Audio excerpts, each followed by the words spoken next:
की सबसे सुंदर लड़कियों में से एक थी। अरे कुसुम जल्दी करना, घर जाने में देर हो रही है। हाँ हाँ बस हो गया, चल अब।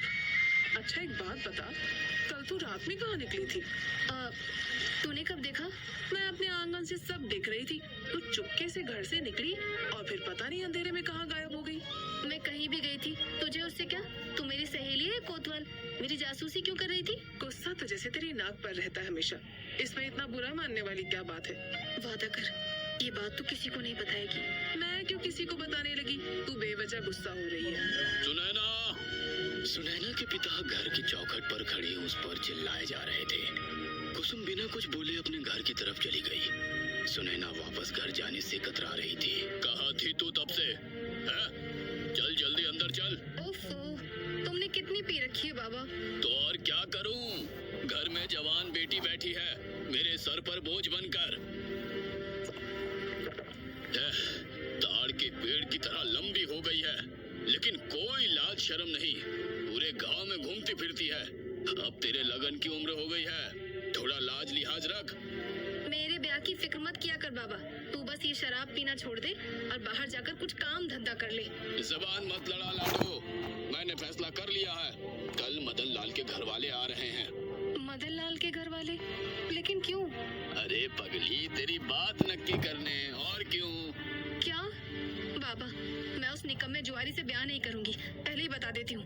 अरे मरी, वो निकम्मा है तो क्या हुआ? पूरे 20 गज खेत है उसके नाम। तुझे वहाँ किसी चीज की कमी नहीं होगी और तू मेरे आंखों के सामने भी रहेगी। तेरी आंखें कब खुली रहती हैं? जब देखो ठर्रा लगाकर बेहोश पड़ा रहता है तू। अम्मा के जाने के बाद से तू हर वक्त नशे में ही धुत रहता है। अब मुझे भी उस पियक्कड़ के सर डाल रहा है। तेरा बाप हूँ मैं, जो जी में आए करूँगा। जितना बड़ा मुंह नहीं उतनी बड़ी बात करती है। चल अब। नहीं बाबा, छोड़ दो मुझे, छोड़ दो बाबा। अब कल सुबह तक यहीं बंद रहेगी तू। 2 दिन के अंदर तेरा ब्याह नहीं करवाया तो मेरा नाम भी मनोहर छेदी नहीं है। निराशा से सुनैना अपने बापू को कोसे जा रही थी। उसे अपनी माँ पर गुस्सा आ रहा था। मुझे इस जल्लाद के पास छोड़कर तुम मर गई अम्मा। एक बार भी ये नहीं सोचा कि मेरा क्या होगा। अब इस दुनिया में मेरा है ही कौन? रोते रोते कब उसकी आंख लग गई उसे पता ही नहीं चला, लेकिन कोई था जिसे उसकी परवाह थी। इस बार रावण की लंका से सीता माँ को बचाने हनुमान जी नहीं, स्वयं भगवान श्री राम पधारे थे। सुनैना, अरे उठना। कौन? अरे मैं हूँ, बैजू। बैजू, तू यहाँ? तेरा बाप यही कमरे में थोड़ी दूर पर बेहोश पड़ा है, जाग जाएगा। बैजू ने कमरे का दरवाजा खोलकर सुनैना को आजाद कर दिया। बैजू, लेकिन तू यहाँ क्यों आया? तू मुझसे मिलने नहीं आई तो सोचा मैं ही तुझसे मिल लूं।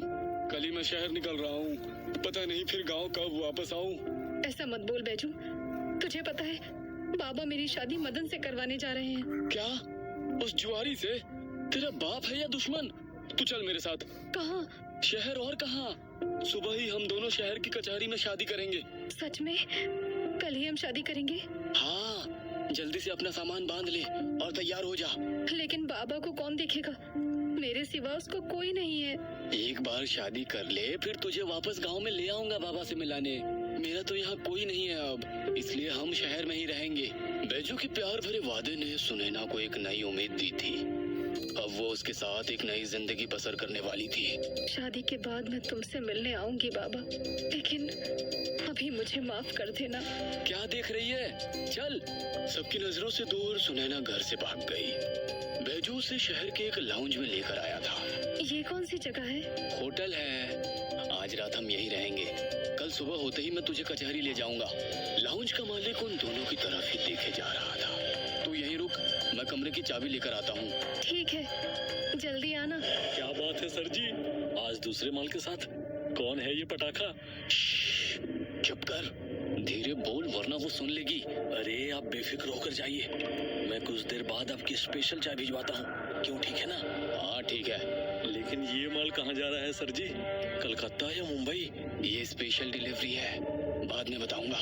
सुनैना, चल। आजा। क्या बात कर रहे थे तुम मुझसे? अरे कुछ नहीं, बस ऐसे ही मुझसे सवाल जवाब कर रहा था तुम्हारे बारे में। मैंने भी बोल दिया कि तुम मेरी मंगेतर हो। क्या कर रहे हो? दूर हटो, वो देख रहा है। अरे डरो मत, ये शहर है, यहाँ पर ये कोई बड़ी बात नहीं है। वैसे भी जब मैं तुम्हारे साथ हूँ तो तुम्हें किसी बात की फिक्र करने की जरूरत नहीं है। कमरा थोड़ा छोटा मगर साफ सुथरा था। पता नहीं बाबा मेरी चिट्ठी पढ़ेगा भी या गुस्से से यूं ही फाड़ के फेंक देगा। तभी बैजू कमरे में चाय की 2 प्यालियां लेकर आया। गर्मा गर्म चाय, ये ले, जल्दी से पी ले वरना ठंडी हो जाएगी। कितना ध्यान रखते हो तुम मेरा। तुझसे इतना प्यार जो करता हूँ, अब जल्दी से पी ले। कैसी है? हाँ अच्छी है, तुम भी पियो ना। लेकिन चाय पीने के साथ ही सुनैना की आंखें धुंधलाने लगी थी। वो अपना होश खो रही थी। मुझे मुझे कुछ ठीक नहीं लग रहा।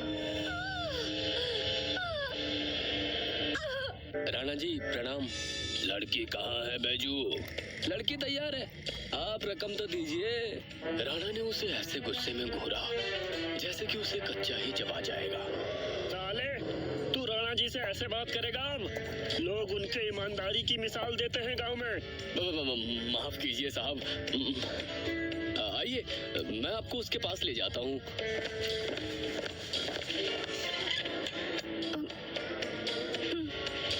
कैसी लगी आपको? ठीक तो है ना? उन्होंने बैग से एक नोटों की मोटी सी गड्डी निकाली और बैजू के हाथ पर रख दी। तभी उन्होंने कुछ सोचते हुए बैग से एक और मोटी गड्डी निकाली और बैजू के मुंह पर मारा। तूने उम्मीद से भी अच्छा काम किया है, ले ऐश कर।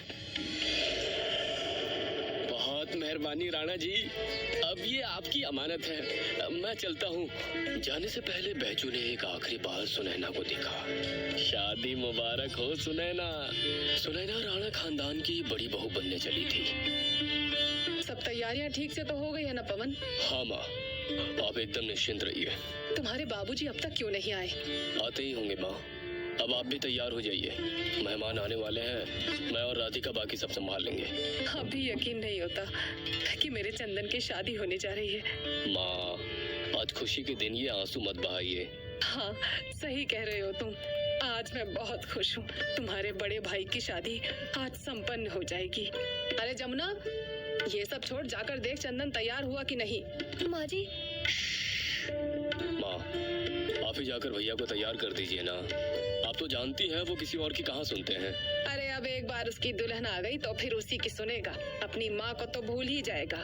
राणा की हवेली भी किसी दुल्हन से कम नहीं लग रही थी, और लगती भी क्यों ना।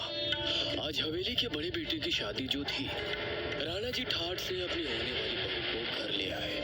बहुत सुंदर, नजर न लगी।